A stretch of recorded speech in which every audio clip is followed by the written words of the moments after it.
달빛처럼 포근한 옛 이야기, 월명야담입니다. 오늘도 건강과 웃음이 늘 함께 하시길 바랍니다. 구독과 좋아요로 함께 해주시면 더 많은 이야기를 들려드릴 수 있습니다. 자, 이제 달빛 같은 이야기 속으로 함께 걸어가 보겠습니다.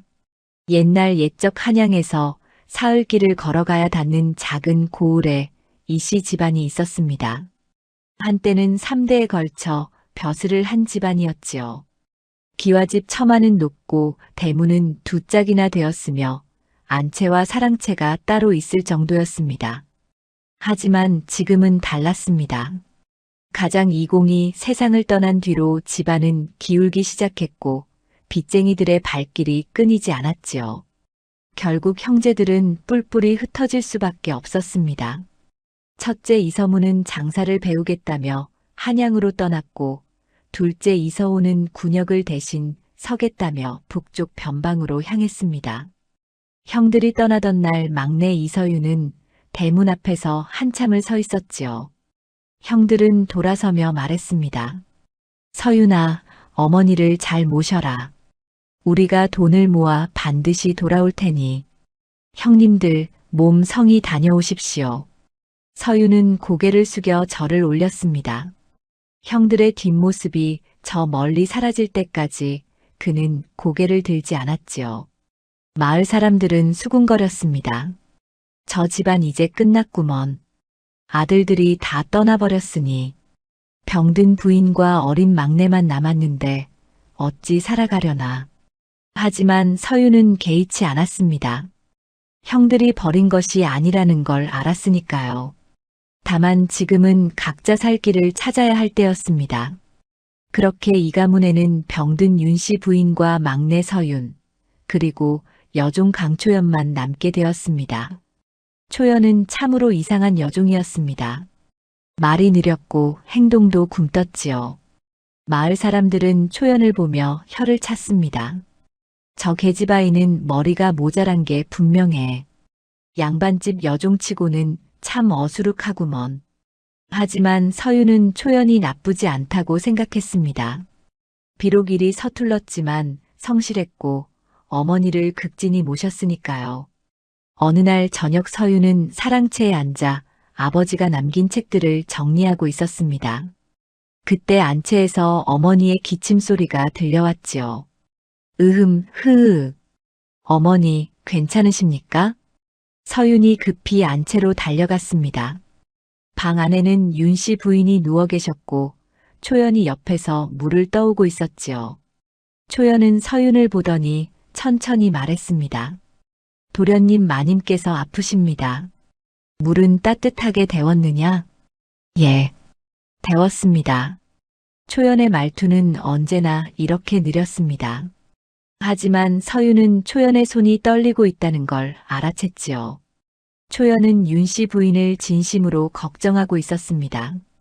서윤은 어머니께 물을 드리고 이불을 덮어드렸습니다. 어머니, 약을 다시 지어드려야겠습니다. 아니다, 서윤아. 약값이 아까우니 그냥 두어라. 어머니, 그런 말씀 마십시오. 윤씨 부인은 아들의 손을 꼭 잡았습니다. 여윈 손이었지만 따뜻했지요. 내 형들이 돌아올 때까지만 버티면 된다. 그러니 너무 걱정 말거라. 어머니는 반드시 나으실 겁니다.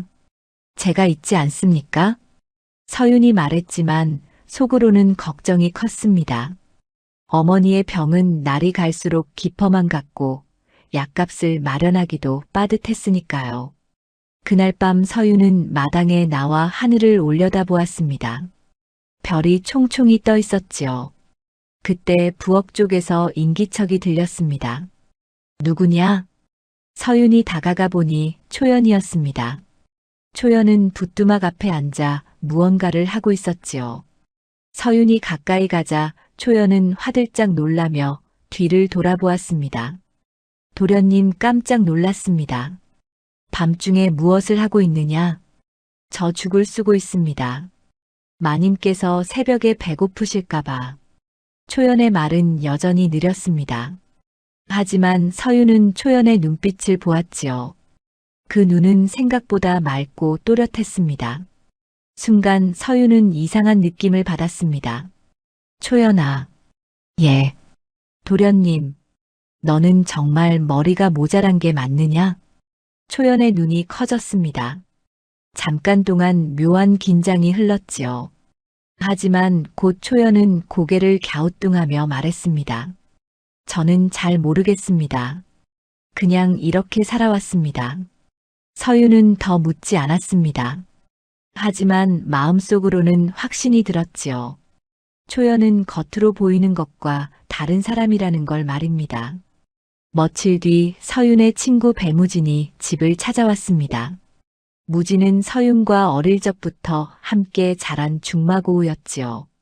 무진은 마당에 들어서더니 주변을 둘러보았습니다. 서윤아, 집이 많이 쓸쓸해졌구나. 그래도 버티고 있지 않느냐? 내 형들은 소식이 있느냐? 아직은 없다. 하지만 곧 올 것이다. 두 사람은 사랑채에 앉아 이야기를 나누었습니다. 그때 초연이 차를 가지고 들어왔지요. 초연은 느릿느릿 걸어와 상을 내려놓았습니다. 도련님 차 드십시오. 그래, 고맙다. 초연이 나가자 무진이 작은 목소리로 말했습니다. 저 여종 참 특이하구나. 말도 느리고 행동도 굼뜨고. 초연이는 성실하다.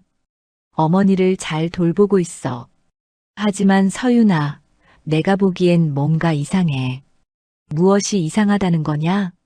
무진은 문 쪽을 힐끗 보더니 말했습니다. 저 계집아이 눈빛이 보통이 아니야. 겉으로는 바보 같지만 속은 영리해 보여.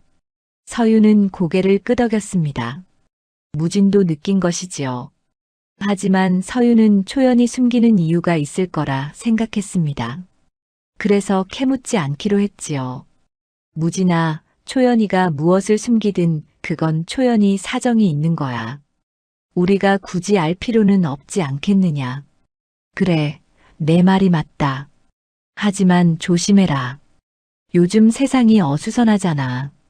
무진이 돌아간 뒤 서윤은 마당을 거닐었습니다. 해가 뉘엿뉘엿 지고 있었지요. 그때 대문 밖에서 낯선 목소리가 들려왔습니다. 이 가문 아직 사람 살고 있소? 서윤이 대문을 열자 장사치 차림의 사내 가서 있었습니다. 사내는 서윤을 보더니 고개를 가웃거렸지요. 혹시 이 가문의 도련님이시오? 그렇더만 무슨 일이오? 소인은 지나가는 장사치입니다. 혹시 이 근처에 묵을 곳이 있는지 여쭤보려고요. 주막은 마을 입구에 있소. 그리로 가시오. 고맙습니다. 그런데 한 가지만 더 여쭤도 되겠습니까? 말씀하시오. 사내는 주변을 둘러보더니 목소리를 낮췄습니다. 이 집에 여종이 한 명 있다고 들었는데 맞습니까? 서윤의 눈빛이 날카로워졌습니다.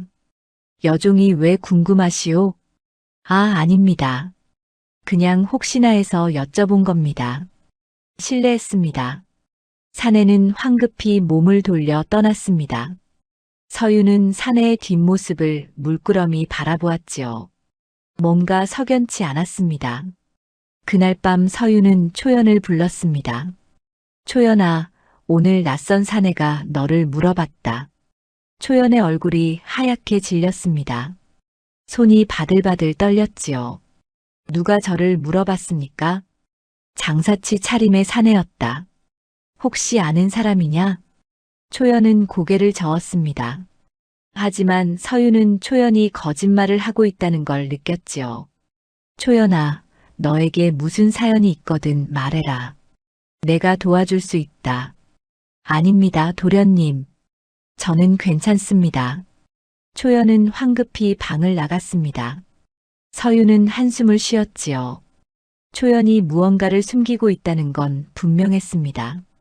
하지만 억지로 캐물을 수는 없었습니다. 그날 밤 서윤은 잠을 이루지 못했습니다. 창밖으로 달빛이 고요히 비쳤지요. 집안은 쓸쓸했지만 서윤은 포기하지 않았습니다. 형들이 돌아올 때까지, 어머니가 나으실 때까지, 그리고 초연의 비밀이 무엇이든 간에 서유는 이 집을 지키기로 마음먹었습니다. 몰락한 집안이라 해도 이곳은 여전히 이 가문이었으니까요. 며칠이 지나고 이 가문에는 묘한 일들이 생기기 시작했습니다. 초연히 보이는 행동들이 심상치 않았지요. 어느 날 아침 서유는 마루에 앉아 책을 읽고 있었습니다. 그때 부엌에서 초연의 다급한 목소리가 들려왔지요. 도련님, 도련님. 서윤이 황급히 달려가자 초연이 붓두막 앞에서 불을 끄고 있었습니다. 아궁이에서 연기가 피어오르고 있었지요. 무슨 일이냐? 불이 너무 세졌습니다. 조금만 늦었으면 큰일 날 뻔했습니다. 서유는 고개를 갸웃거렸습니다. 평소 초연은 불 다루는 일에 서툴렀거든요. 그런데 오늘은 재빠르게 불을 잡았지요. 초연아, 너 불 끄는 솜씨가 제법인데? 초연은 순간 당황한 표정을 지었습니다. 그러고는 다시 어리숙한 얼굴로 돌아왔지요. 저 그냥 운이 좋았습니다. 서유는 더 묻지 않았습니다. 하지만 마음속으로는 의문이 커져갔지요. 며칠 뒤에는 더욱 기묘한 일이 벌어졌습니다. 마을 아낙네 하나가 찾아와 윤 씨 부인을 뵙고 싶다고 했지요. 부인, 제가 약초를 좀 가져왔습니다. 병에 좋다고 해서요. 서유는 아낙네를 안채로 안내했습니다. 그런데 초연이 갑자기 서윤의 옷소매를 잡아당겼지요. 도련님, 저 사람 이상합니다. 뭐가 이상하다는 거냐? 초연은 입술을 떨었습니다. 평소와 달리 말이 또렷했지요. 저 사람 품에 뭔가 숨기고 있습니다. 약초가 아닙니다. 어떻게 아느냐? 그냥 느껴집니다. 서유는 반신반의했지만 초연의 눈빛이 진지해서 조심스레 아낙네를 살폈습니다. 아낙네는 웃으며 보자기를 풀었지요. 그런데 그 안에는 약초가 아니라 낡은 천조각들이 들어있었습니다. 이게 무엇이오? 아낙네의 얼굴이 굳었습니다. 서윤이 다그치자 아낙네는 황급히 보자기를 싸들고 도망쳤지요. 서윤은 초연을 돌아보았습니다. 초연아, 너 어떻게 알았느냐? 초연은 다시 느린 말투로 돌아왔습니다. 저도 잘 모르겠습니다. 그냥 이상해서요. 서윤은 초연의 어깨를 붙잡았습니다. 초연아, 너는 바보가 아니지? 초연의 눈이 흔들렸습니다. 잠깐 동안 두 사람은 서로를 바라보았지요. 하지만 초연은 고개를 저으며 몸을 빼냈습니다. 저는 그냥 여종입니다.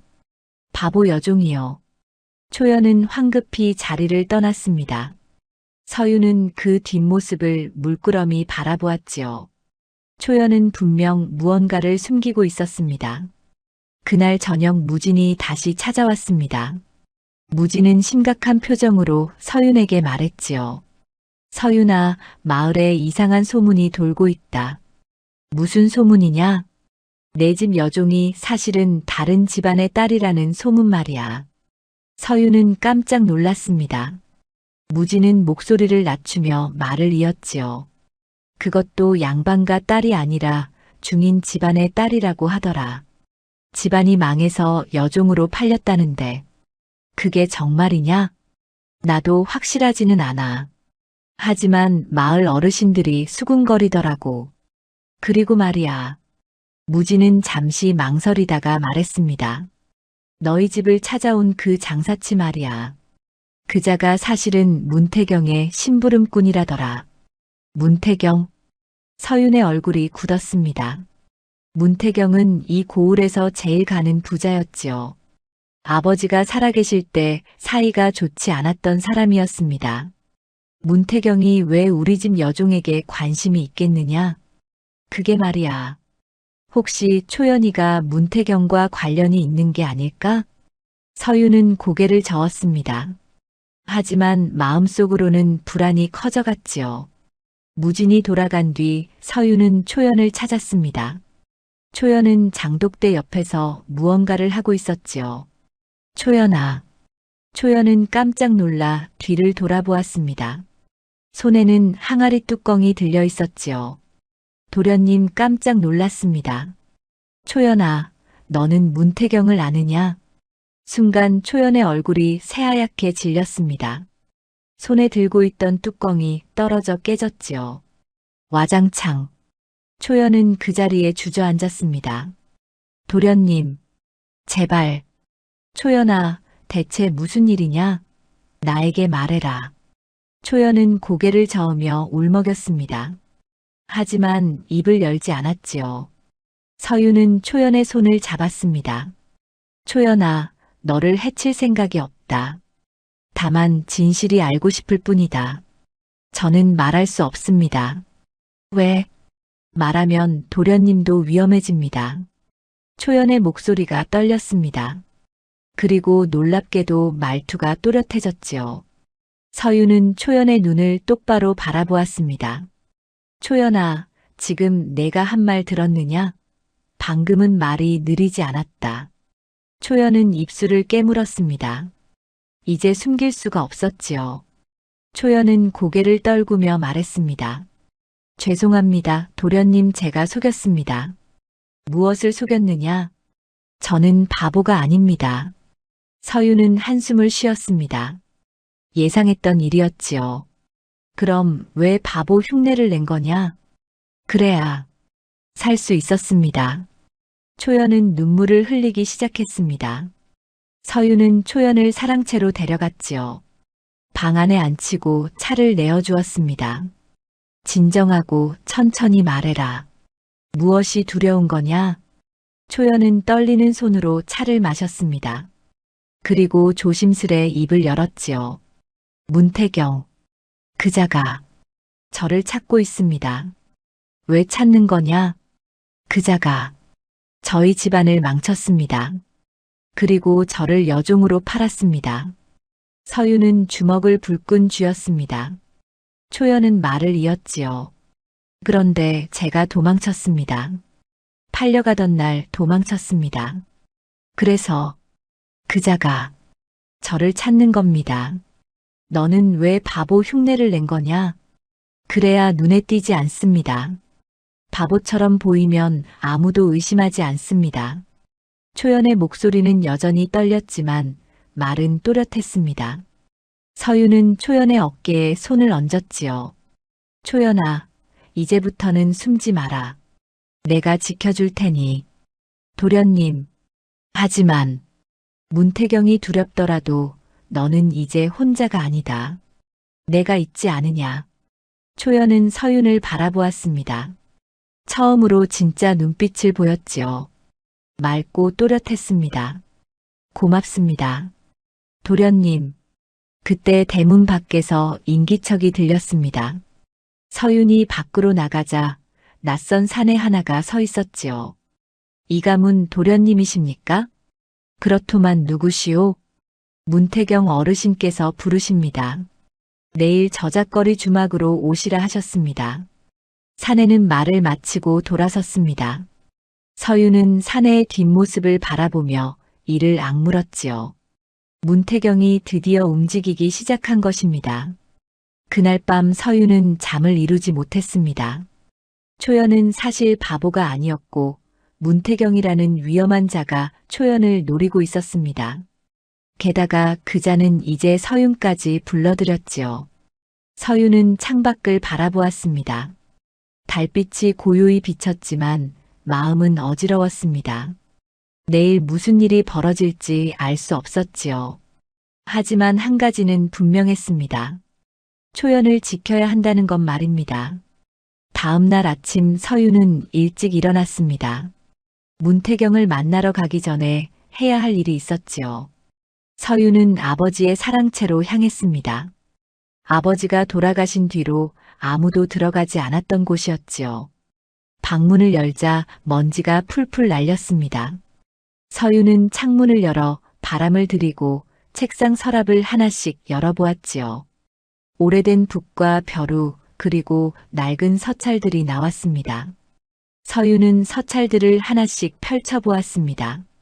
대부분은 친지들과 주고받은 안부 편지였지요.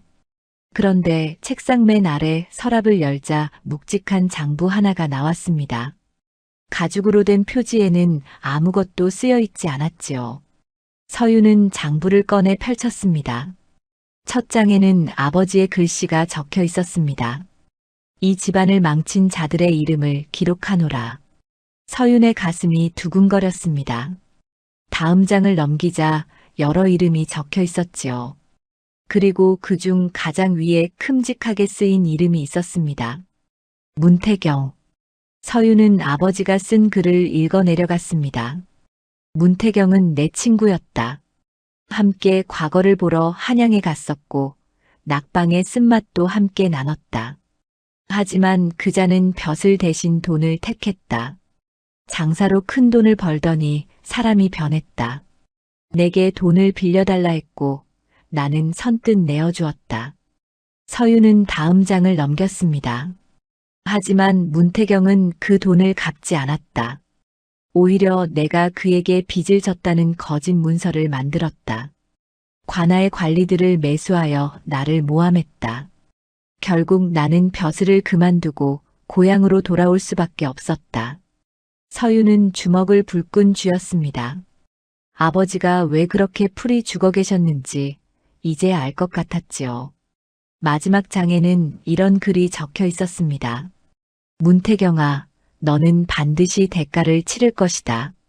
하늘이 알고 땅이 안다.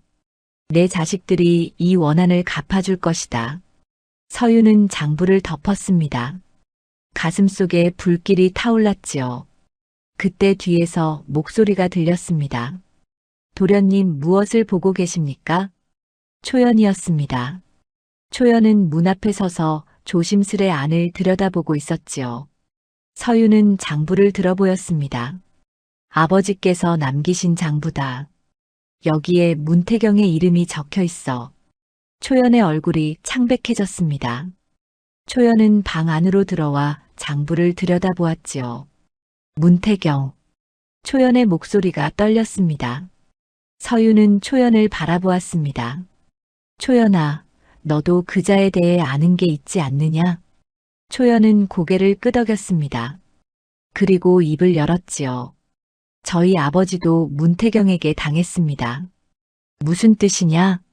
초연은 눈물을 글썽이며 말했습니다.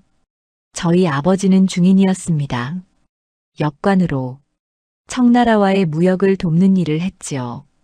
그런데 문태경이 아버지를 이용했습니다. 어떻게? 문태경은 밀무역을 했습니다. 청나라에서 들여와서는 안 되는 물건들을 몰래 들여왔지요. 그리고 그 죄를 아버지에게 뒤집어 씌웠습니다. 서유는 이를 악물었습니다. 초연은 울먹이며 말을 이었지요.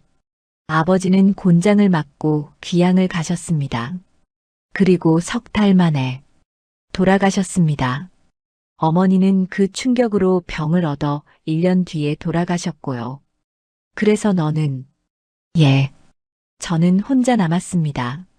집안 재산은 모두 압류되었고, 저는 여종으로 팔렸습니다. 초연은 주저앉아 흐느꼈습니다. 서유는 초연의 어깨를 감싸주었지요. 초연아, 그래서 바보 흉내를 낸 거구나. 얘 문태경이 저를 알아보면 죽일 것 같았습니다. 그래서 바보처럼 살았습니다. 그러면 아무도 의심하지 않았습니다. 서유는 초연을 일으켜 세웠습니다. 초연아, 이제는 숨지 마라. 우리 함께 문태경에게 맞서자. 하지만 도련님 문태경은 강합니다. 돈도 많고 권력도 있습니다. 그래도 해야 한다. 아버지의 원한도 갚아야 하고 너의 원수도 갚아야 하지 않겠느냐. 초연은 서윤을 바라보았습니다. 눈에 눈물이 그득했지만 고개를 끄덕였지요. 알겠습니다. 도련님 제가 도와드리겠습니다. 서윤은 장부를 품에 넣었습니다. 그리고 저작거리로 향했지요. 초연은 서윤을 배웅하며 말했습니다. 도련님 조심하십시오. 문태경은 무서운 사람입니다. 걱정 마라. 나도 만만치 않다. 서윤은 대문을 나섰습니다. 마을 저작거리는 사람들로 붐볐지요. 주막은 거리 한가운데 있었습니다. 서유는 주막 문을 열고 들어갔습니다. 안에는 술손님들이 앉아 있었고 구석 자리에 한 사내가 앉아 있었지요. 문태경이었습니다. 50줄의 사내는 비단 두루마기를 입고 있었고 손에는 옥으로 만든 부채를 들고 있었습니다. 서윤을 보자 비웃듯 웃었지요. 이가문 도련님 잘 오셨습니다. 여기 앉으시지요. 서윤은 문태경 맞은편에 앉았습니다. 두 사람은 서로를 노려보았지요. 문태경이 먼저 입을 열었습니다. 도련님, 집안이 많이 어렵다고 들었습니다. 형님들은 모두 떠나시고 어머님은 병환 중이시라니 참으로 안타깝습니다. 그래서 나를 부르신 겁니까? 허허, 급하시군요. 그렇습니다. 제가 도와드리고 싶습니다. 무슨 도움 말입니까? 문태경은 부채를 접으며 말했습니다. 돈입니다. 제가 도련님께 돈을 빌려드리겠습니다. 어머님 약값도 마련하시고 집안도 다시 일으켜 세우십시오. 대가는 무엇입니까? 역시 영리하십니다. 대가는 간단합니다. 문태경은 몸을 앞으로 기울이며 말했습니다. 도련님 댁에 있는 여종을 저에게 넘기십시오. 서윤의 눈빛이 차갑게 변했습니다. 초연을 달라는 겁니까? 아, 이름까지 아시는군요. 그렇습니다. 그 계집아이를 저에게 넘기십시오. 그러면 제가 100냥을 드리겠습니다. 왜 초연을 원하십니까? 문태경의 얼굴이 굳었습니다. 그건 제 사정입니다. 어쨌든 100냥이면 적지 않은 돈 아니겠습니까? 서윤은 자리에서 일어났습니다. 거절하겠습니다. 뭐라고? 초연은 우리 집 식구입니다. 돈으로 넘길 수 없습니다.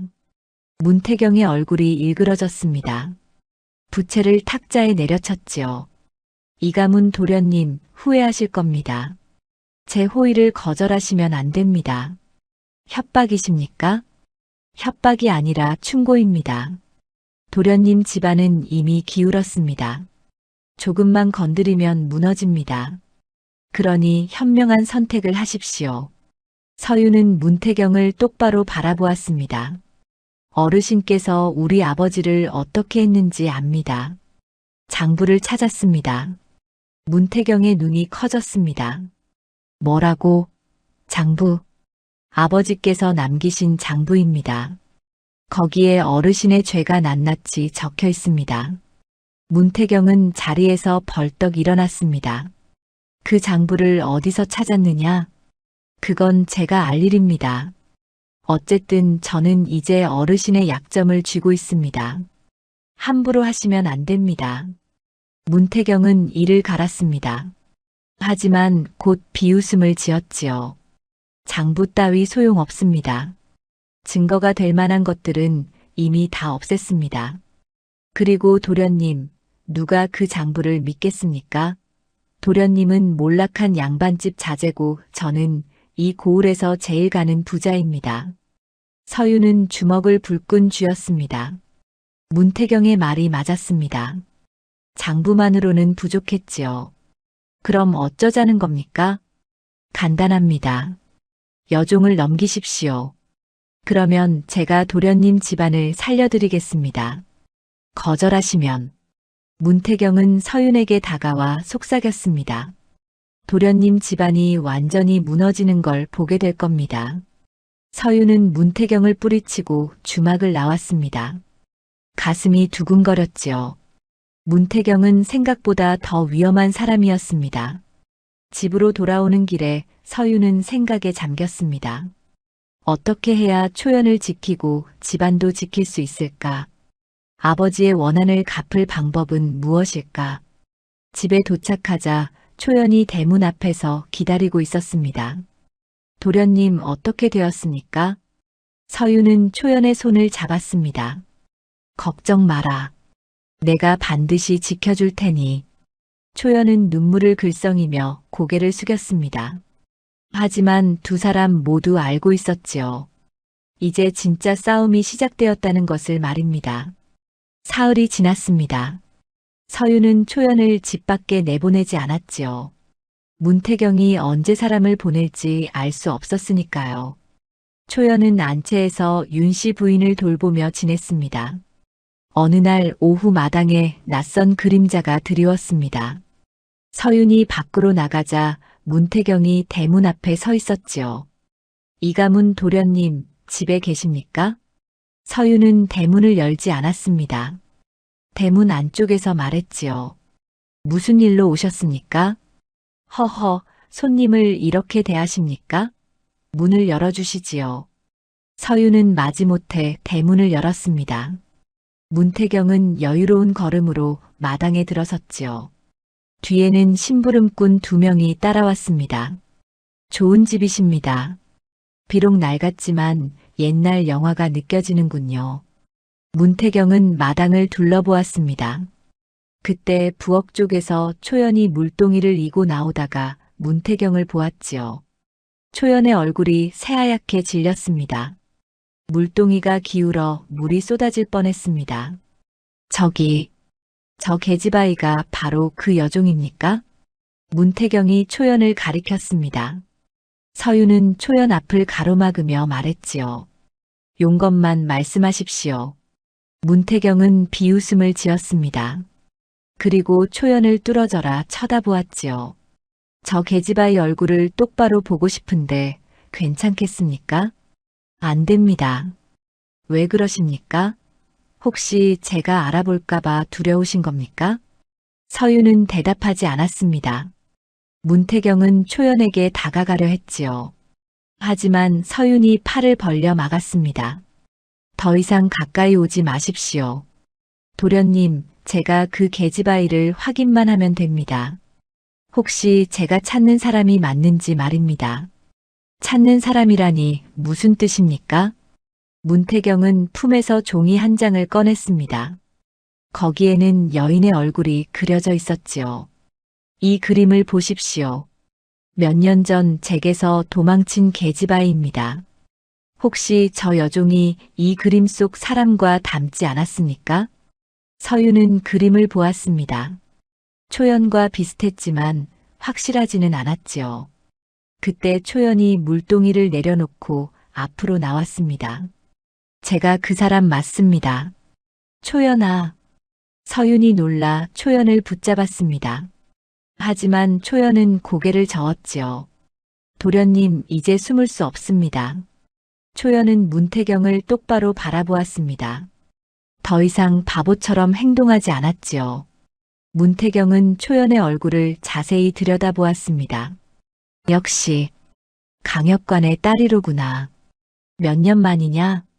5년입니다. 5년 동안 어디 숨어 지냈더냐? 내가 얼마나 찾았는지 아느냐? 초연은 입술을 깨물었습니다. 문태경은 씩 웃으며 말했지요. 내 아비가 죄인이 되어 죽은 건 내 탓이다. 만약 내가 순순히 내게 왔더라면 내 아비는 살았을 것이다. 거짓말 마십시오. 초연의 목소리가 떨렸습니다. 서유는 초연의 어깨를 감싸주었지요. 초연아, 그자의 말에 속지 마라. 문태경은 고개를 가웃거리며 말했습니다. 도련님, 이 계집아이가 뭐라고 하던가요? 제가 아버지를 죽였다고 했습니까? 허허, 웃기는군요. 웃기다니 무슨 뜻입니까? 이 계집아이 아비는 원래 죄를 지었습니다.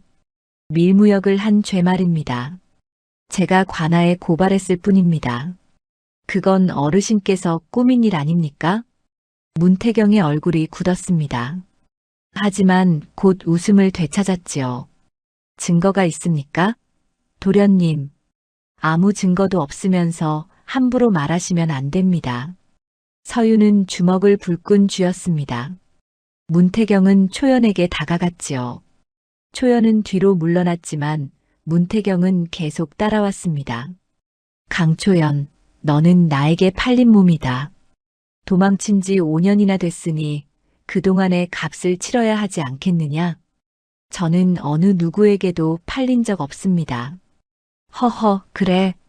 그럼 이 문서를 보거라. 문태경은 품에서 또 다른 종이를 꺼냈습니다.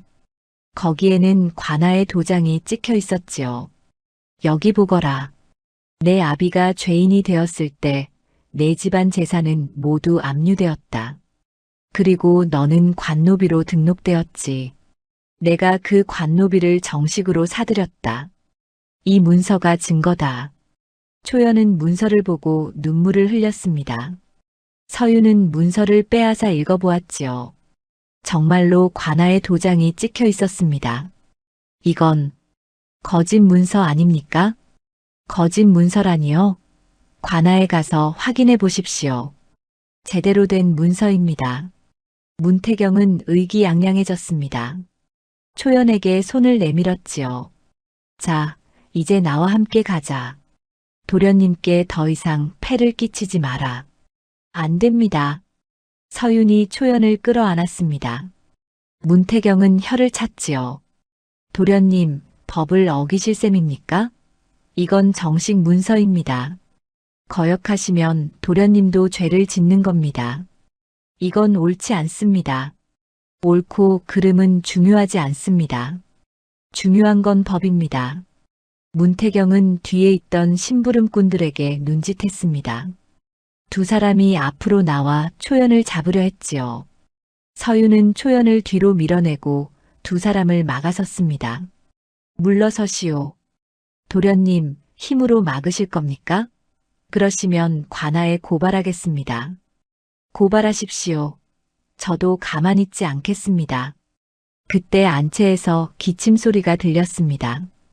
윤씨 부인이 마루에 나와 계셨지요. 무슨 소란이냐? 어머니. 서윤이 급히 어머니께 달려갔습니다. 윤씨 부인은 몸을 가누기 힘들어 하셨지요. 문태경은 윤씨 부인을 보고 공손히 절을 했습니다. 부인, 오래간만입니다. 그동안 안녕하셨습니까? 당신이 문태경 아니냐? 예, 그렇습니다. 부인께서 아직 저를 기억하시는군요. 윤씨 부인은 문태경을 노려보았습니다. 비록 몸은 약했지만 눈빛만은 날카로웠지요. 우리 집안을 망친 사람 아니냐? 부인, 그건 오해입니다. 오해가 아니다. 당신이 우리 영감을 어떻게 했는지 안다. 윤씨 부인은 숨을 헐떡였습니다. 서윤이 어머니를 부축했지요. 어머니, 무리하지 마십시오. 서윤아, 저 사람에게 초연이를 넘기지 마라. 예, 어머니. 걱정 마십시오. 문태경은 혀를 찼습니다. 윤씨 부인이 나서자 일이 복잡해졌지요. 부인, 법은 법입니다. 제가 초연을 데려가는 건 정당합니다. 법법이 그리 중요하냐, 사람이 먼저다. 윤씨 부인은 기침을 했습니다. 서유는 어머니를 안채로 모셨지요. 초연도 함께 따라 들어갔습니다. 문태경은 마당에 남아 팔짱을 꼈습니다. 도련님, 오늘은 이만 돌아가겠습니다. 하지만 다음에는 관아 사람들과 함께 오겠습니다. 그때는 어쩔 수 없으실 겁니다. 문태경은 심부름꾼들을 데리고 대문을 나갔습니다. 서유는 마당에 서서 문태경의 뒷모습을 바라보았지요. 가슴속에서 분노가 끓어올랐습니다. 그날 밤 서유는 초연과 마주 앉았습니다. 초연은 고개를 숙이고 있었지요. 도련님 죄송합니다. 저 때문에 이런 일이. 초연아, 내 잘못이 아니다. 문태경 그자가 잘못한 거지. 하지만 문서가 진짜라면 저는 정말 그자의 종이 됩니다. 서유는 초연의 손을 잡았습니다. 안 된다. 절대로 그렇게 두지 않겠다. 도련님 어떻게 하실 겁니까? 서유는 생각에 잠겼습니다. 문태경은 법을 방패로 삼고 있었습니다. 법으로 맞서야 했지요. 하지만 어떻게? 서유는 창밖을 바라보았습니다. 달이 중천에 떠 있었습니다. 그리고 문득 떠오르는 사람이 있었지요. 형들이었습니다. 이제 형들에게 소식을 전해야 할 때였습니다. 다음 날 새벽 서유는 초연을 불렀습니다. 두 사람은 사랑채에 마주 앉았지요. 촛불이 흔들리며 그림자를 만들었습니다. 초연아, 오늘 밤 내가 할 일이 있다. 무엇입니까, 도련님? 너는 글을 읽을 줄 아느냐? 초연은 잠시 망설이다가 고개를 끄덕였습니다. 예, 아버지께서 가르쳐 주셨습니다. 역관이셨으니 글을 알아야 한다고 하셨지요. 서유는 품에서 종이 한 장을 꺼냈습니다. 그리고 붓을 들었지요. 그럼 내가 말하는 대로 받아 적어라. 예, 도련님. 초연은 붓을 들고 종이를 펼쳤습니다. 서윤이 말했지요. 첫째 형님께 급한 일이 생겼습니다. 집안에 위기가 닥쳤으니 어서 돌아와 주십시오. 초연의 손이 종이 위를 달렸습니다. 글씨는 단정했고 또렷했지요. 서유는 초연의 글씨를 보며 감탄했습니다. 글씨가 좋구나. 아버지께서 엄하게 가르치셨습니다. 서유는 편지를 접어봉했습니다. 그리고 또 다른 종이를 꺼냈지요. 이번엔 둘째 형님께 보낼 편지다. 받아 적어라. 초연은 다시 붓을 들었습니다. 두 통의 편지를 다 쓰고 나자 서유는 초연의 손을 잡았지요. 초연아, 내가 한 가지 물어볼 게 있다. 말씀하십시오, 도련님. 너는 정말 바보가 아니었구나. 초연은 고개를 숙였습니다. 뺨이 붉어졌지요. 죄송합니다, 도련님을 속였습니다. 아니다. 내가 살아남기 위해서였다는 걸 안다. 서유는 촛불을 바라보며 말했습니다. 사실 처음부터 이상했다. 내 눈빛이 너무 맑았거든. 바보라면 저렇게 맑을 수 없다고 생각했지. 도련님 언제부터 아셨습니까? 확실히 안 건 얼마 안 됐다. 하지만 의심은 처음부터 했지. 두 사람은 서로를 바라보았습니다. 촛불이 흔들리며 초연의 얼굴을 비췄지요. 서유는 문득 초연의 얼굴을 제대로 본 것 같았습니다. 어렸을 때는 몰랐는데 이제 보니 초연은 참으로 아름다웠습니다. 초연아. 예, 도련님. 너는 어떻게 우리 집에 오게 된 거냐? 초연은 눈을 내리깔았습니다. 그리고 천천히 말했지요. 저는 문태경에게 팔렸습니다. 하지만 도망쳤습니다. 그리고 떠돌다가 이 마을에 왔습니다. 그때 내가 너를 발견했지. 예, 도련님께서 저를 거두어 주셨습니다. 서유는 그날을 떠올렸습니다. 2년 전 겨울이었지요. 눈이 내리던 날 서유는 마을 어귀에서 쓰러진 계집아이를 발견했습니다. 초연이었지요. 서유는 초연을 집으로 데려왔고 어머니는 초연을 딸처럼 돌봐주셨습니다. 그때 너는 말이 없었다. 이름도 제대로 되지 않았지. 무서웠습니다, 도련님. 제 정체가 들키면 또 잡혀갈까봐. 그래서 바보 흉내를 낸 거구나. 초연은 고개를 끄덕였습니다. 눈물이 볼을 타고 흘렀지요. 도련님 정말 죄송합니다. 거짓말을 했습니다. 서유는 초연의 눈물을 닦아주었습니다. 울지 마라. 내가 잘못한 게 아니다. 하지만 도련님 이제 어떻게 하십니까? 문태경이 관아 사람들을 데리고 올 겁니다. 형님들이 오실 것이다. 그때까지 버티면 된다. 도련님, 저 때문에 이 집안이 더 어려워지는 건 아닐까요? 서유는 초연의 손을 꼭 잡았습니다. 초연아, 너는 이 집안 식구다. 식구를 지키는 건 당연한 일이다. 초연의 눈에서 눈물이 흘러내렸습니다. 하지만 이번에는 슬픔이 아니라 고마움의 눈물이었지요. 며칠이 지났습니다. 서유는 초연을 집 안에만 두었습니다. 혹시라도 문태경의 사람들이 초연을 납치할까봐 걱정이었지요. 그런데 어느 날 밤 이상한 일이 벌어졌습니다. 서유는 잠결에 인기척을 느꼈습니다. 눈을 뜨니 창밖으로 그림자가 지나갔지요. 서유는 조용히 일어나 밖으로 나갔습니다. 달빛 아래로 검은 옷을 입은 사내가 보였습니다. 누구냐? 서윤이 소리치자 사내는 돌아섰습니다. 얼굴에 천을 두르고 있었지요. 사내는 칼을 빼들었습니다. 조용히 하시오. 여종만 내놓으면 해치지 않겠소. 문태경이 보낸 자로구나. 서윤은 마당에 있던 장작을 집어들었습니다. 사내가 달려들었지요. 서윤은 장작으로 사내의 칼을 막았습니다. 하지만 힘이 달렸습니다. 사내는 서윤을 밀어냈고 서윤은 마루에 넘어졌지요. 도련님, 초연이 안채에서 뛰어나왔습니다. 사내는 초연을 보고 달려갔지요. 초연은 비명을 질렀습니다. 그때 담장 너머로 다른 그림자가 뛰어들었습니다. 감히 새로운 사내는 몸을 날려 칼잡이를 걷어찼습니다. 칼잡이는 나가떨어졌지요. 서윤은 그 사내를 보고 눈이 커졌습니다. 형님, 둘째 형 이서호였습니다. 서호는 칼잡이를 제압하고 얼굴에 천을 벗겼지요. 낯선 얼굴이었습니다. 내 이놈 누가 시켰느냐? 모르겠습니다. 서호는 칼잡이의 멱살을 잡았습니다. 거짓말 마라. 문태경이 보낸 게 분명하다. 정말 모릅니다. 저는 그냥 돈을 받고 일을 한 것뿐입니다. 서호는 칼잡이를 마당에 내던졌습니다. 그리고 서윤에게 다가왔지요.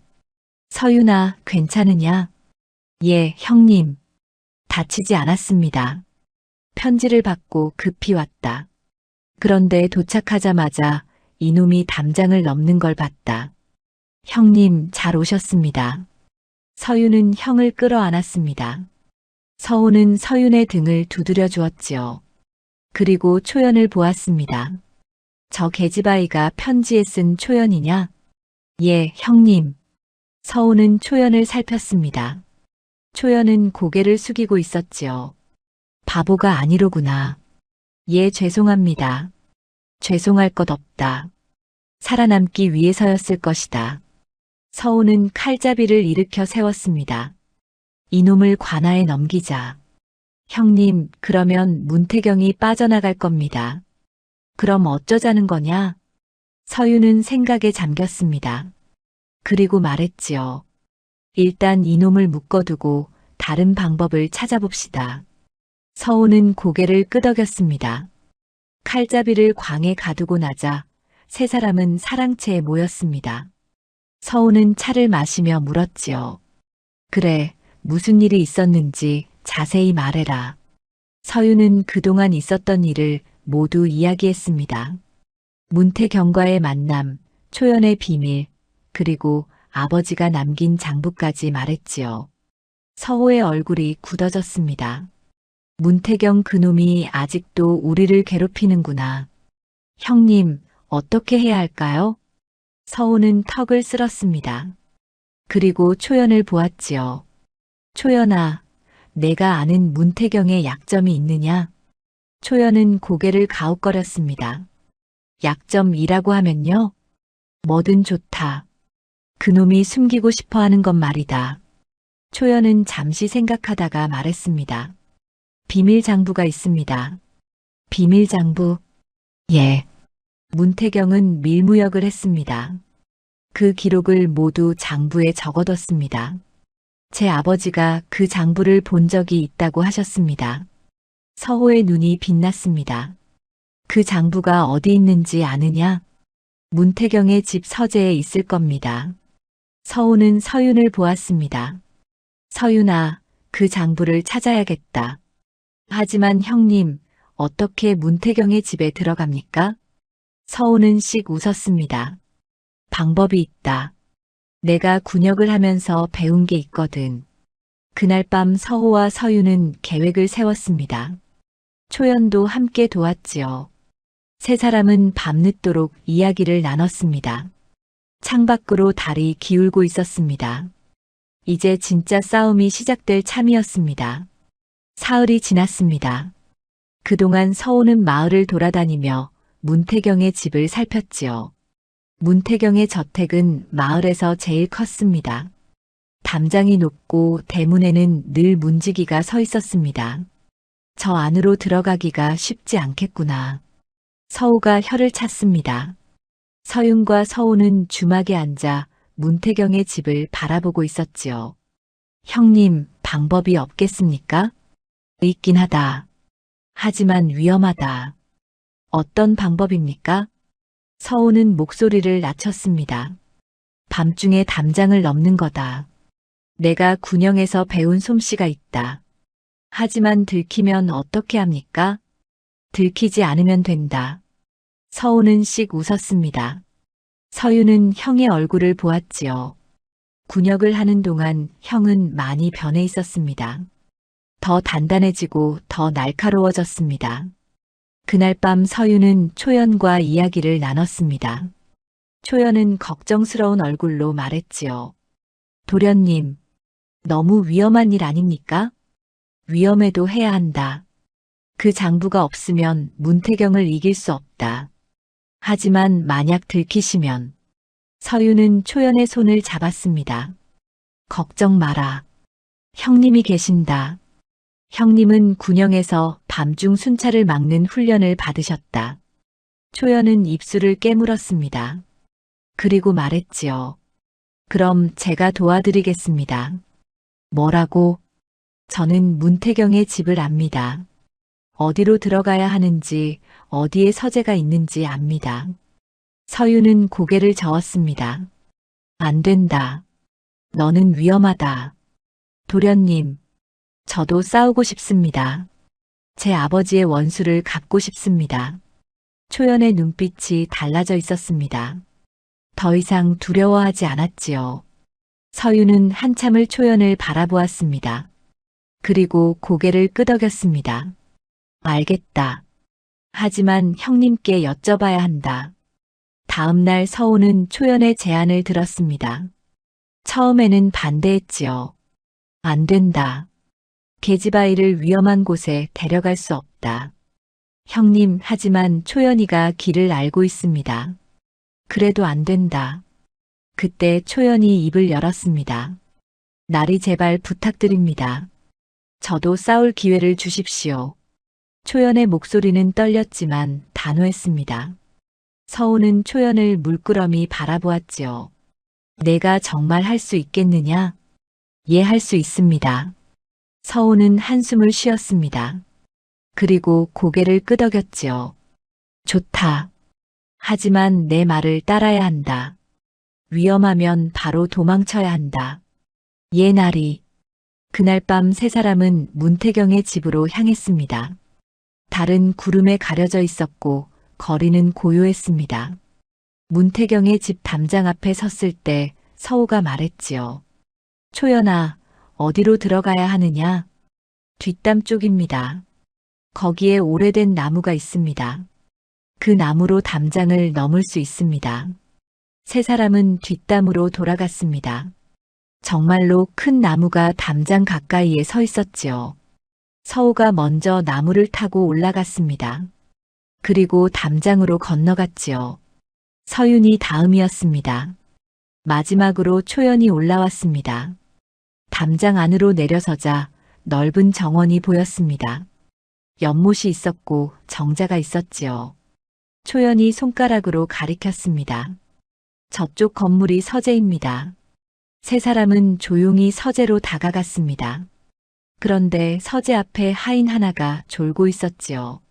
서우는 조심스레 하인에게 다가가 목을 눌렀습니다. 하인은 소리도 못 내고 기절했습니다. 빨리 들어가자. 서재 문을 열자 책들이 가득한 방이 나왔습니다. 서유는 촛불을 켰지요. 초연이 말했습니다. 장부는 책상 서랍에 있을 겁니다. 아버지께서 그렇게 말씀하셨습니다. 서우가 책상으로 갔습니다. 서랍을 하나씩 열어보았지요. 하지만 장부는 보이지 않았습니다. 이상하다. 없는데? 다른 곳을 찾아봐야 합니다. 초연은 방 안을 둘러보았습니다. 그리고 벽에 걸린 그림을 보았지요.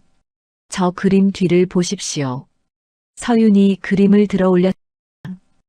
그 뒤에 작은 문이 숨겨져 있었지요. 문을 열자 장부 여러 권이 나왔습니다. 찾았다. 서우가 장부를 꺼냈습니다. 펼쳐보니 온갖 물건의 이름과 금액이 적혀 있었지요. 청나라에서 들여온 금지된 물건들이었습니다. 이것만 있으면 문태경을 잡을 수 있다. 그때 밖에서 소리가 들렸습니다. 도둑이다. 도둑이 들었다. 세 사람은 깜짝 놀랐습니다. 서우가 장부를 품에 넣으며 말했지요. 빨리 나가자. 세 사람은 서재를 빠져나왔습니다. 하지만 이미 늦었습니다. 문태경의 하인들이 횃불을 들고 몰려오고 있었지요.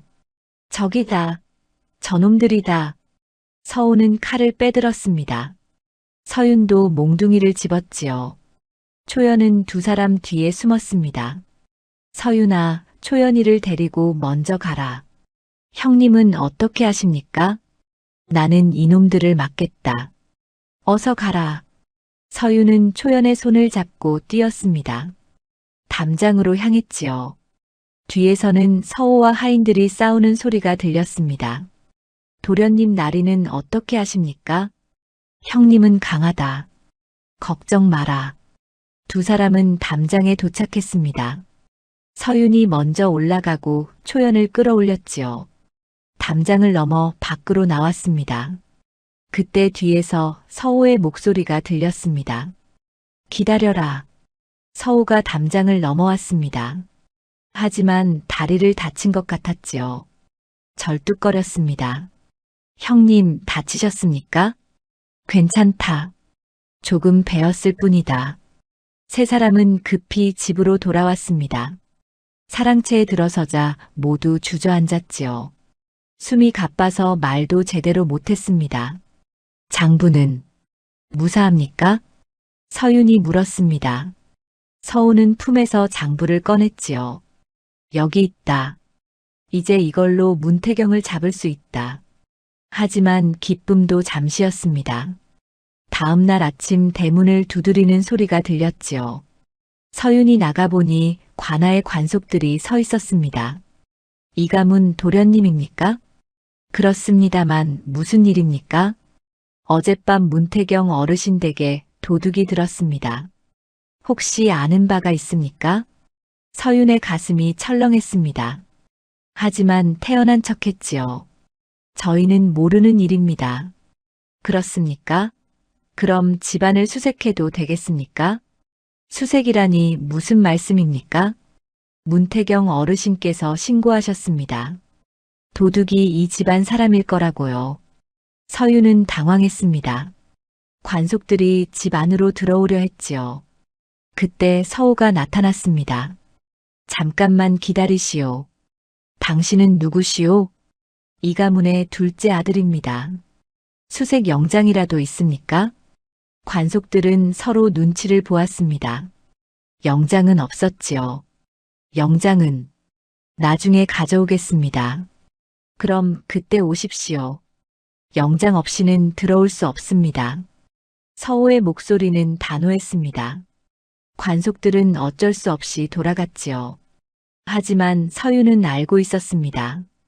곧 영장을 가지고 다시 올 거라는 걸 말입니다. 형님, 어떻게 합니까? 장부를 찾으면 큰일입니다. 장부를 숨겨야 한다. 그런데 서우는 생각에 잠겼습니다. 그때 초연이 말했지요. 제게 방법이 있습니다. 무슨 방법이냐? 장부를 마을 밖 바위 틈에 숨기는 겁니다. 제가 아는 곳이 있습니다. 서우는 고개를 끄덕였습니다. 좋다. 그렇게 하자. 초연은 장부를 받아들고 집을 나섰습니다. 서윤이 따라가려 했지만 서우가 붙잡았지요. 초연이 혼자 가는 게 낫다. 우리가 따라가면 눈에 띈다. 서윤은 불안했지만 형의 말을 따랐습니다. 초연은 마을 밖으로 향했지요. 그리고 한 시즌쯤 뒤에 돌아왔습니다. 숨겼습니다, 도련님. 어디에 숨겼느냐? 큰 바위 밑틈에 숨겼습니다. 아무도 모를 겁니다. 그날 오후 관속들이 다시 왔습니다. 이번에는 영장을 가지고 왔지요. 집안을 샅샅이 뒤졌습니다. 하지만 장부는 찾지 못했습니다. 이상하다. 분명히 여기 있을 텐데. 관속들은 빈손으로 돌아갔습니다. 서윤과 서우는 안도의 한숨을 쉬었지요. 하지만 이제 시작일 뿐이었습니다. 문태경은 장부를 찾기 위해 무슨 짓이든 할 것이었습니다. 이틀이 지났습니다.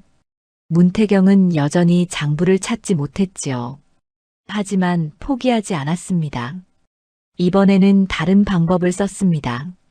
그날 오후 초연이 우물가에서 물을 기르려 할 때였습니다. 갑자기 어디선가 산에 셋이 나타났지요. 초연은 비명을 지를 새도 없이 입을 막혔습니다. 사내들은 초연을 끌고 가려 했습니다. 그때 대문이 열리며 서윤이 나왔지요. 초연아. 서윤이 달려들었습니다. 하지만 사내 하나가 서윤을 밀쳤지요. 서윤은 땅에 넘어졌습니다. 그때 사랑채에서 서우가 뛰어나왔습니다. 이놈들. 서우는 칼을 빼들고 사내들에게 달려들었지요.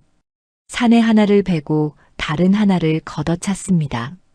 마지막 사내는 초연을 놓고 도망쳤지요. 괜찮으냐, 초연아? 서윤이 초연을 일으켜 세웠습니다. 초연은 떨고 있었지만 다친 데는 없었지요. 예, 괜찮습니다, 도련님. 서우는 쓰러진 사내의 옷을 뒤졌습니다. 주머니에서 은자 몇 냥이 나왔지요. 문태경이 보낸 놈들이 확실하다. 형님, 이제 어떻게 합니까? 더 이상 기다릴 수 없다. 첫째 형님이 오시기 전에 먼저 움직여야 한다. 서우는 은자를 주머니에 넣으며 말했습니다. 우리가 먼저 관아에 가자. 장부를 증거로 내놓고 문태경을 고발하는 거다. 하지만 형님, 관아의 관리들도 문태경 편일 겁니다. 알고 있다.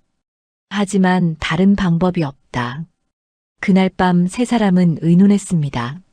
초연이 조심스레 말했지요. 도련님, 제게 생각이 있습니다.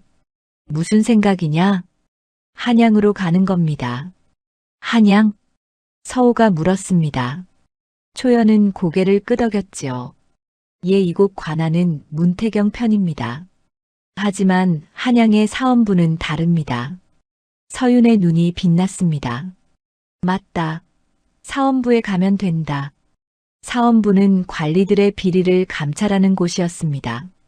만약 사원부에 고발하면 문태경을 잡을 수 있었지요.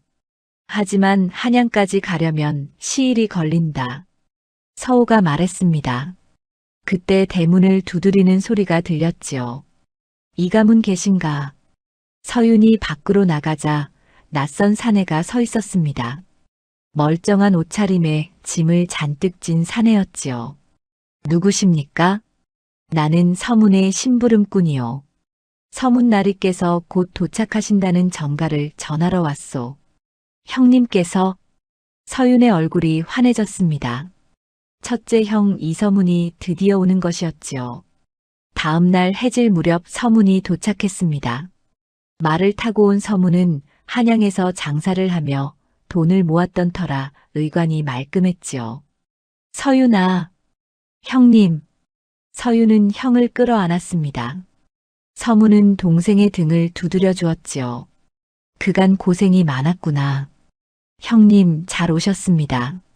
서문은 서우와도 포옹했습니다. 그리고 안채로 들어가 어머니께 인사를 드렸지요.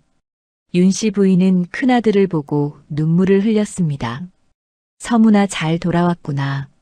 어머니, 아들이 왔습니다. 이제 걱정 마십시오. 그날 밤 삼형제는 사랑채에 모였습니다. 초연도 함께 자리했지요. 서윤은 그간의 일을 모두 이야기했습니다. 서문은 심각한 얼굴로 들었습니다. 문태경 그놈이 아직도 우리를 괴롭히는구나. 예, 형님. 이제 어떻게 해야 할까요? 서문은 턱을 쓸었습니다. 그리고 말했지요.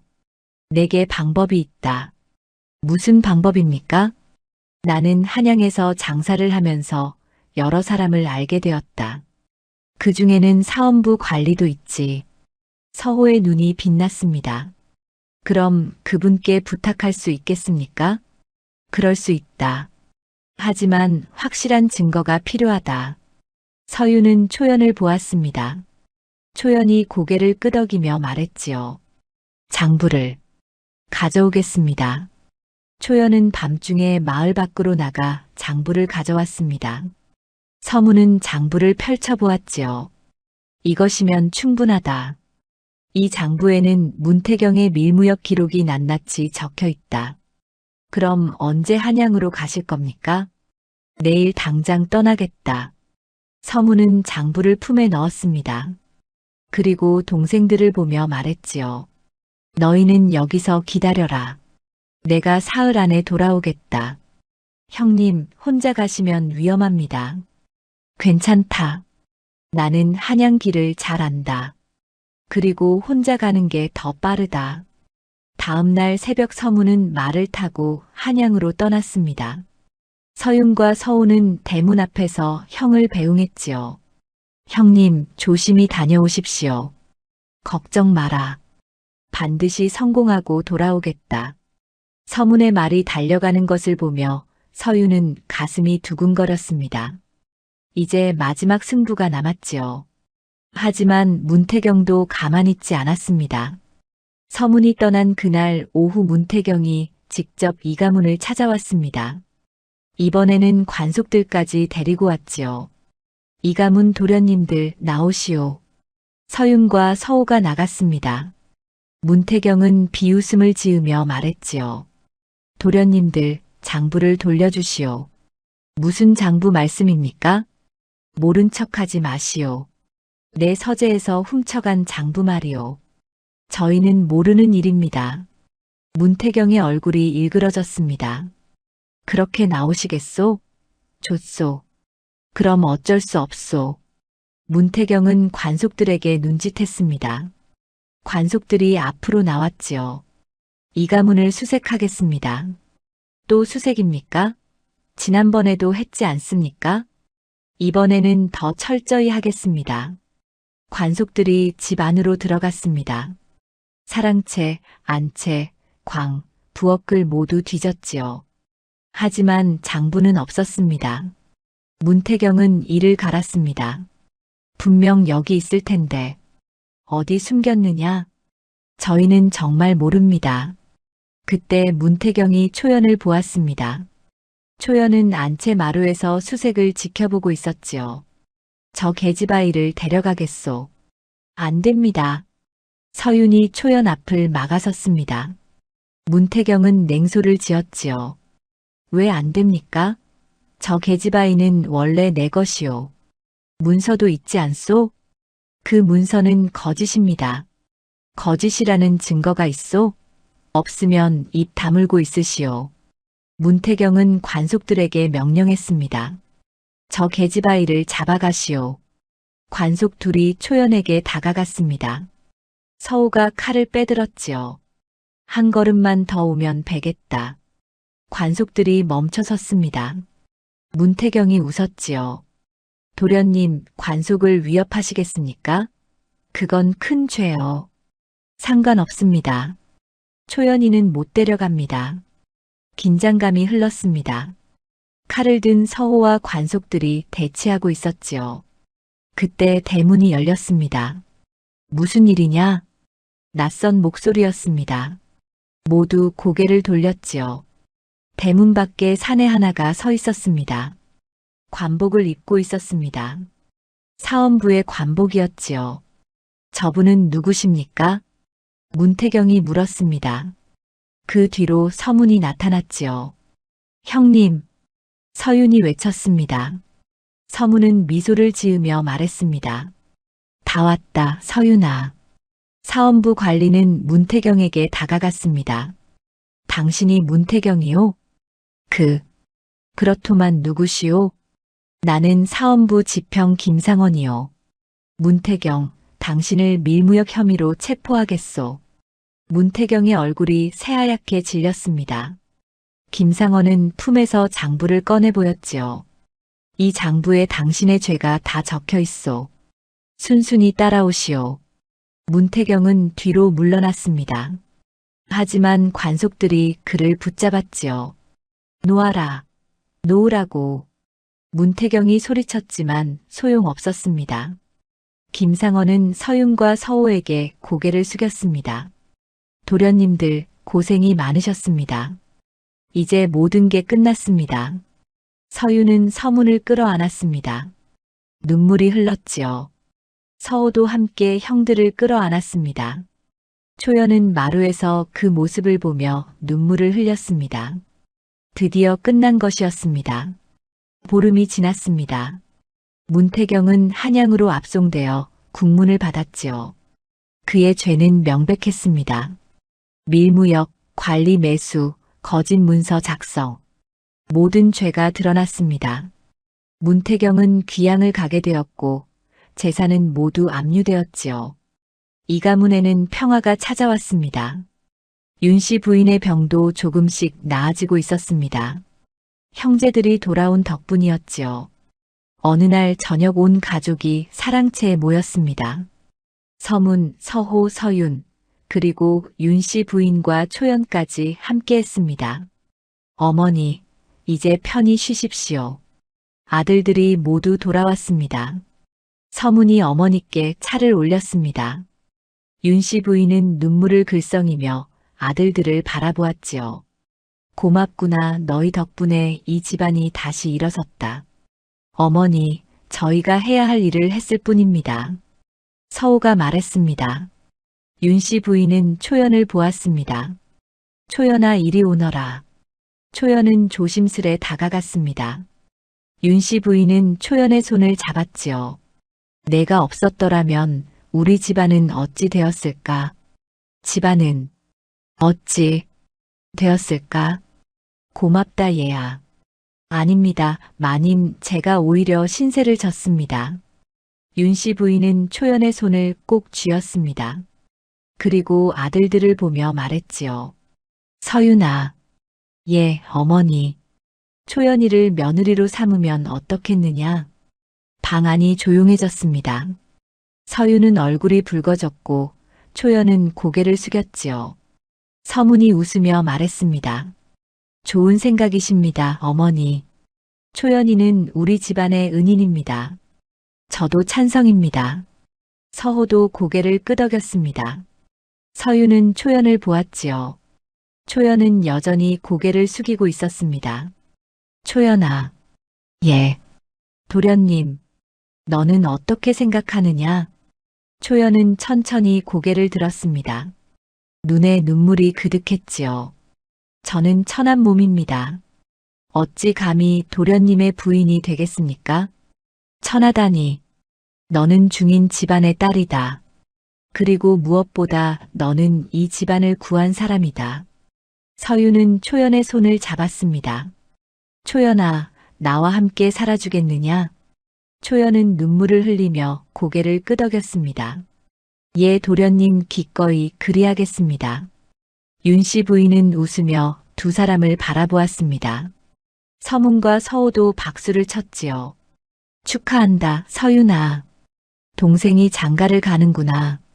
그날 밤 서윤과 초연은 마당을 거닐었습니다. 달빛이 고요히 비쳤지요. 초연아. 예, 도련님. 이제 바보 흉내는 안 해도 된다. 초연은 웃었습니다. 오랜만에 보는 환한 웃음이었지요. 예, 알겠습니다. 하지만 가끔은 이렇게 말하고 싶을 때도 있습니다. 왜? 익숙해서요. 그리고 도련님께서 걱정해 주시는 모습이 좋았습니다. 서윤은 웃음을 터뜨렸습니다. 초연도 함께 웃었지요. 두 사람은 나란히 서서 하늘을 올려다보았습니다. 초연아, 너는 이제 더 이상 숨지 않아도 된다. 예, 알고 있습니다. 그리고 앞으로는 나와 함께 당당히 살면 된다. 초연은 서윤의 손을 꼭 잡았습니다. 도련님, 고맙습니다. 저를 구해주셔서. 내가 구한 게 아니다. 우리가 함께 이겨낸 거다. 한 달이 지나 혼례를 올리는 날이 왔습니다. 마을 사람들이 모두 모였지요. 초연은 댕기머리를 풀고 쪽머리를 틀었습니다. 비녀를 꽂고 홀레복을 입은 모습이 아름다웠지요. 신부가 참 아름답구먼. 도련님 복이 많으시네. 마을 사람들이 수군거렸습니다. 혼례가 끝나고 잔치가 열렸지요. 서문과 서우는 술을 따르며 동생을 축하했습니다. 서윤아, 행복하게 살아라. 예, 형님들. 고맙습니다. 초연은 시어머니 윤씨 부인께 큰 절을 올렸습니다. 어머님 부족하지만 잘 모시겠습니다. 윤씨 부인은 초연을 일으켜 세우며 말했지요. 얘야, 이제 너도 이 집안 식구다. 딸처럼 생각하마. 고맙습니다, 어머님. 두 사람은 서로를 끌어안았습니다. 서유는 그 모습을 보며 가슴이 뭉클했지요. 잔치가 끝나고 밤이 되었습니다. 서윤과 초연은 신방에 들었지요. 촛불이 은은하게 방을 비쳤습니다. 초연아. 예, 서방님. 초연의 말투가 달라졌습니다. 더 이상 더듬지 않았지요. 또렷하고 맑았습니다. 이제 바보 흉내는 정말 안 하는구나. 예, 이제는 숨지 않겠습니다. 서방님 앞에서는 제 진짜 모습으로 살겠습니다. 서유는 초연의 손을 잡았습니다. 고맙다, 초연아. 나와 함께 해줘서. 저야말로 고맙습니다. 서방님께서 저를 지켜주셨습니다. 두 사람은 서로를 바라보았습니다. 촛불이 흔들리며 그림자를 만들었지요. 서유는 초연의 볼을 어루만졌습니다. 초연은 눈을 감았습니다. 두 사람의 거리가 가까워졌지요. 달빛이 창문을 통해 고요히 들어왔습니다. 시간이 흘러 1년이 지났습니다. 이 가문은 완전히 다시 일어섰지요. 서문은 장사를 계속했고 서우는 마을의 훈장이 되었습니다. 서유는 아버지가 남긴 땅을 다시 가꾸었습니다. 초연은 더 이상 여종이 아니었습니다. 당당한 이 가문의 며느리였지요. 초연은 집안을 잘 돌보았고 마을 사람들에게도 인정받았습니다. 이 가문 세댁은 참 현명하던데. 그러게 말이야. 예전엔 바보인 줄 알았는데. 마을 사람들의 말이 달라졌습니다. 초연은 더 이상 바보가 아니었지요. 어느 날 서윤과 초연은 마을 어기 바위에 앉아 있었습니다. 그곳은 초연이 장부를 숨겼던 곳이었지요. 초연아, 이곳에서 장부를 숨겼었지? 예, 그때 정말 떨렸습니다. 하지만 내 덕분에 우리가 이길 수 있었다. 초연은 서윤의 어깨에 머리를 기댔습니다. 서방님, 저 한 가지 고백할 게 있습니다. 무엇이냐? 사실 처음 이 집에 왔을 때부터 서방님을 좋아했습니다. 서윤은 미소를 지었습니다. 나도 알고 있었다. 내 눈빛을 보면 알 수 있었거든. 언제부터 아셨습니까? 처음부터 바보는 저런 눈빛을 가질 수 없다고 생각했지. 두 사람은 웃었습니다. 그리고 서로의 손을 꼭 잡았지요. 해가 뉘엿뉘엿 지고 있었습니다. 붉은 노을이 하늘을 물들였지요. 초연아. 예, 서방님. 행복하냐? 초연은 고개를 끄덕였습니다. 눈에 눈물이 맺혔지만 행복한 눈물이었지요. 예, 정말 행복합니다. 이제 더 이상 숨지 않아도 되니까요. 서유는 초연을 끌어안았습니다. 두 사람은 그렇게 한참을 앉아 있었지요. 노을이 지고 별이 뜨기 시작했습니다. 이 가문의 마당에는 웃음소리가 가득했습니다. 형제들이 모여 술을 마시고 윤씨 부인은 며느리와 이야기를 나누었지요. 몰락했던 집안은 다시 일어섰고 슬픔은 기쁨으로 바뀌었습니다. 초연은 더 이상 바보 흉내를 내지 않았습니다. 당당하게 자신의 모습으로 살았지요. 그리고 서유는 초연의 곁을 지켰습니다. 두 사람은 서로를 의지하며 행복하게 살았습니다.